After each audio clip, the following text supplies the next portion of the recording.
The remote start operating range is approximately 200 feet from the vehicle. For remote start to function, the car must be in park with the ignition off and all doors must be closed and locked. Laws in some communities and states may restrict or forbid the use of remote starters or require a person using remote start to have the vehicle in view. Check local regulations for any requirements.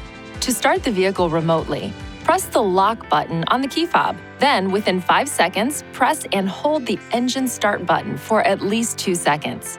The engine will start, the parking lights will turn on, and the automatic heater and air conditioning system will begin heating or cooling the vehicle, depending on the outside temperature, the in-car temperature, and the last user mode. The engine will run for 20 minutes and then turn off. Press and release the engine start button on the key fob at any time to cancel the remote engine start.